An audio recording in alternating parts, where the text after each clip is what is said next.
Good morning. Sorry if you hear noises in the back. I just turned my radiator on and it's so loud, but it is so cold in here, so I need it. I just woke up. I slept in a little bit too much. I wanted to wake up earlier just to get a start on the day because I do have like some homework and I'm gonna meet my friend at the coffee shop. So, but yeah. Well, we slept in, that's fine. I got some extra sleep. Today we're starting off a little bit differently because I have already finished one of the books that I want to talk about. And my reason for even like starting this video is because I finished a book, because I have not finished a book. I think the last book I finished was Know My Name by Chanel Miller, and that was probably at least 2 months ago. And before that, I only finished one book. I basically finished 2 books in the last half of the year. And so in celebration of actually finishing a book, I am going to talk about it and then I'm going to try to read more because I finally feel like I'm out of my reading slump that has lasted like almost 6 months. So yeah, I'm going to talk about this book. Okay, I'm back and I'm gonna get ready a little bit while I talk about A Psalm for the Wild Built. I feel like I say that wrong every time, but I think that that's right. A Psalm for the Wild Built. I want to start out by saying, like, when my aunt recommended this to me, she was like, Google says that it's solar punk, kind of like sci-fi, and my aunt said it was like unlike any dystopian or like sci-fi she had ever read, and I think that's the only reason that I went into it like with more like positive feelings, because I don't think that if I read the title or read the synopsis I would have ever picked it up, because I just, anytime I see like robots or sci-fi or some type of like end of the world or like technology kind of thing, I immediately get turned off. I don't really like reading apocalyptic things because I'm afraid of like the world ending. And I don't really care about like sci-fi or robots or technology. Like, it's just not like that interesting to me. And the other part is that I find a lot of sci-fi to just be like depressing. Like, it's not a version of the world that I like would want to live in. But this was so different, and now that I've read it, I've already recommended it to multiple of my friends, and I have to like, every time they're like, what's it about? I'm like, it's about a robot, but please, like, don't think about it like that. Like, it's not like that. It's like a cozy robot. It's almost like a cozy robot fantasy. Like, that's more how it feels than like sci-fi or any of that. Like a cozy dystopian robot fantasy is what I would say. More so than like super, like, I don't know how to describe it, but sci-fi just feels super cold to me. Like, they're either in like a spaceship, or the worlds just feel super like dull and like super overrun by technology and automated, and this didn't feel like that at all. And so basically the book is about how, well, going into it with as little information as possible I think is like the best bet, but the book is basically about how robots gained consciousness and humans felt that it was most ethical for robots to be kind of like let go, and the robots went out into the wilderness and that's where they live, and there's been no robot human interaction since then. And so already off the bat, that's different than a lot of sci-fi, because there is this sort of, there's an ethics set out in this world already that like I don't think is typical of most sci-fi, that I really appreciated. It was just kind of like a breath of fresh air. Like, wow, humans can be good. Like, we can come together and all decide like that this isn't ethical and continue to carry that out. And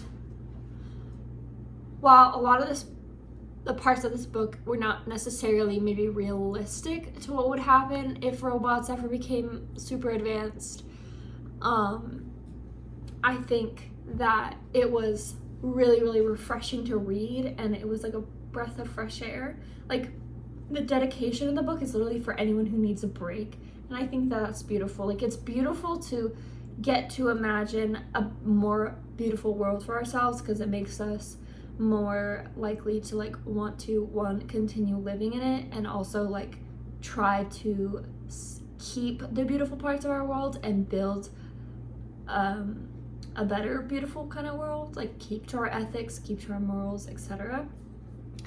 But this book had so many gems that were just so beautiful. The writing in this book is phenomenal. Like, I remember I was reading and then she said one line, because it was an audiobook, so she said one line and I was like, I had to pause and like listen to it over again, because I was like, that is like it was two words or three words that literally just like stopped me in my tracks, and I was like, I could write a whole essay about this.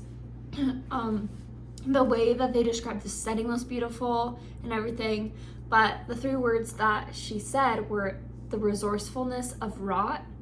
And I was like, oh my gosh, this is like, I knew that it was a book for me when I read those lines, because I was like, we often think about things like rotting and dying as very negative things, and it's very like cold and harsh and painful, yes, but like it just kind of brought about this whole like circle of life feeling. Like, things have to rot, like in the wilderness, things have to rot in order for like new life to be made.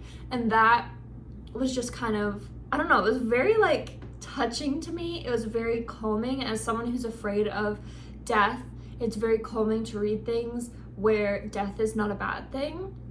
And that's kind of what this book was. There were several mentions of like ending of things, ending of life, ending of a cycle.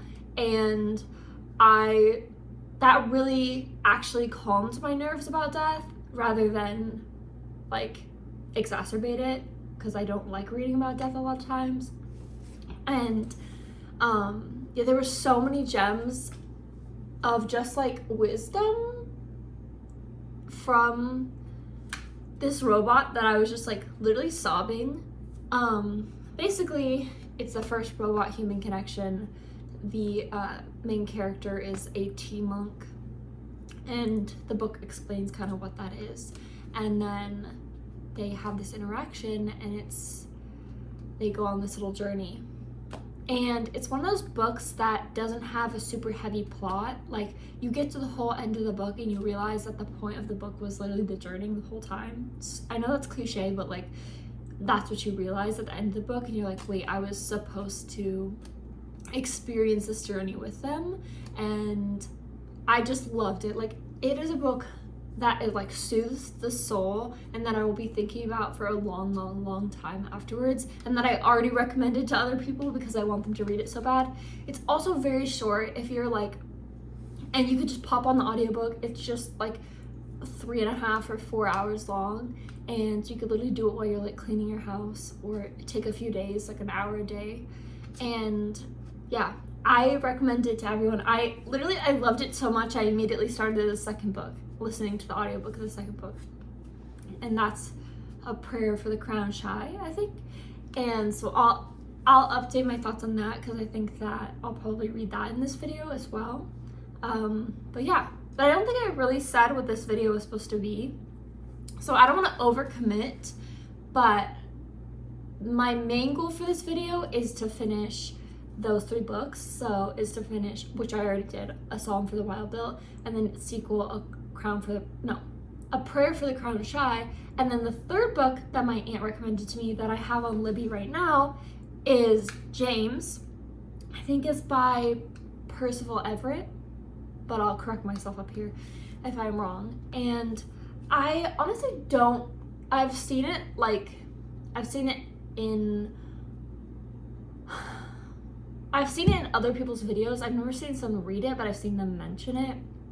So I don't super understand what it's about. And I also read the synopsis and I still don't really understand. I feel like it said it's like a different take on Huckleberry Finn, but through a slave's perspective. I don't really understand. Well, I've never read Huckleberry Finn, so that means nothing to me. Like, I might have read like an abridged story when I was a kid, or like heard something about it, but like it doesn't mean anything to me. I don't really conjure up any images or anything, or any plot lines. So I really want to go into this book kind of like, that looks crazy. I want to go into this book really not knowing anything, because I feel like I really enjoy when books are like, when I get to experience books for the first time without having any like prior knowledge of it. So if that synopsis was incorrect, or I, interpreted that wrong, then I will correct that. But I'm really excited. It says the synopsis kind of says it's comedic, but then I was looking at some Goodreads reviews, and people were saying it's like not comedic at all, like it's very somber or serious. So I am interested to see like my take on it, and whether I feel that there's any like comedic relief in it. I mean, that like, I'm not even sure if Huckleberry Finn. See, I don't know anything about it. Like, I'm like, is that book I think it's like satirical, but I don't know. Is it even a book? Like, it's definitely a book by Tom Sawyer, but I don't know anything about it. Is it like a series of books? Is it like one book? I literally don't know anything. So I will come back. I'm probably going to finish A Prayer for the Crown Child first, but I might have to start James just to like, cause oh my god, that Libby renting is going to expire first, and I can find oh my god, I can't say this title. These titles are so hard. A Prayer for the Crown Shot. I might have to find that on, I can find that on YouTube. So I will update you when I have read a little bit more. Hello. I'm coming to you after finals. I finished officially on Tuesday, but mostly on Sunday, and it is now Thursday, so I've given myself a little bit of break. But I have been reading James. I decided I needed to finish this up before my Libby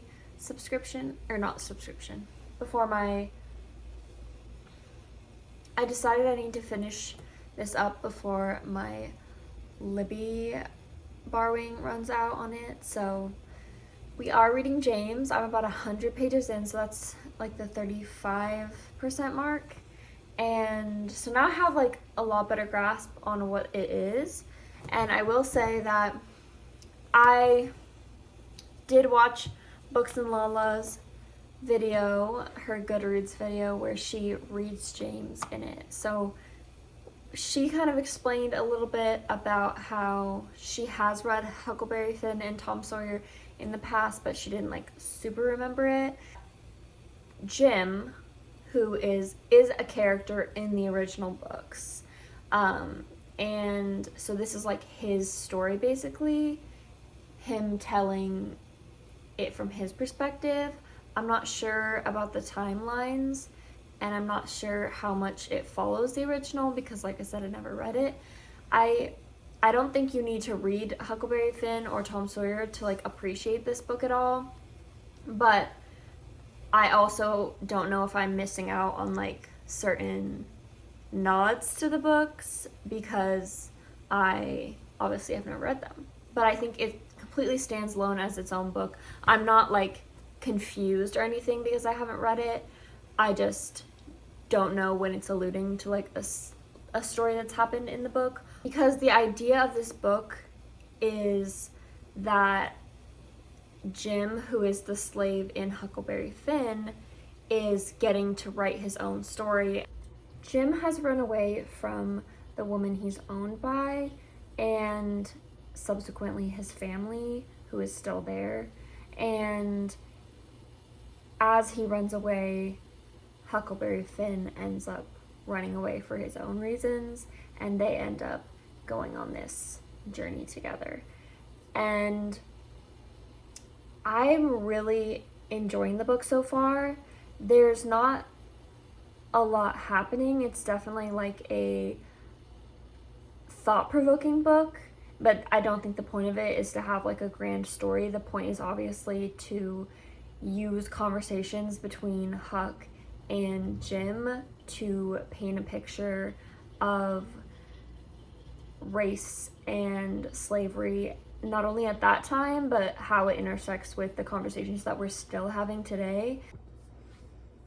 I think particularly with Huck, the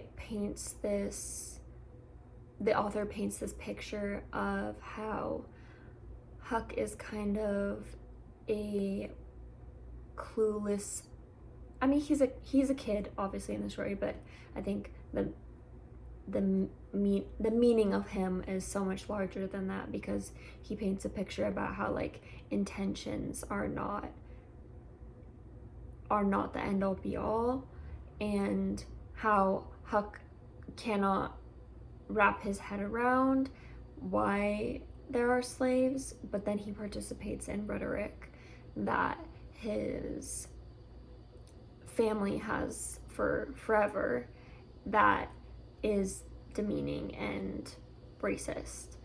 And he's kind of holding these two things in his hands. Like, he's both being an oppressor and not understanding that he is.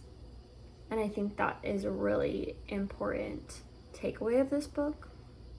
But yeah, I am going to read a little bit more. I'm probably just going to read all day and try to finish this book.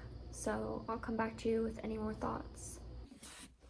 I've just been listening to the audiobook and coloring, and I don't have like too much to say because I feel like there's not a lot to say that isn't part of the story. But there's one part that I have guessed from the beginning, and we keep getting clues for it, and I'm pretty sure I'm right. And it might be obvious if you've read the actual Huckleberry Finn book. I'm not sure if it's in that book, but I'm really curious to see if I'm right, because I'm pretty sure that I am. But anyway, yeah, I've just been coloring. I did this little coloring page and listening to the audiobook. I've been switching back and forth between my Kindle and the audiobook, and the audiobook is really fantastic. The one thing I have to say is that sometimes I find it confusing, like where they are in the story, because they keep kind of like running in different directions, like literally and figuratively. And so I'm finding it hard to like keep up with like what state they're in or like where they are in relation to like literal location. But that's also not like the point of the story, so it doesn't really take away from it a lot. It's just like a little bit confusing. Like, I don't think that I could fully explain where they are. But yeah, I'm just gonna keep listening. I'm 200 pages in. I don't know if I said that. And I'll probably just update at the end of the book. Hi guys, you are currently in my bathroom cabinet. I'm coming to you a little bit later because I had my birthday and Christmas, and so I took some time. I didn't read much, but I did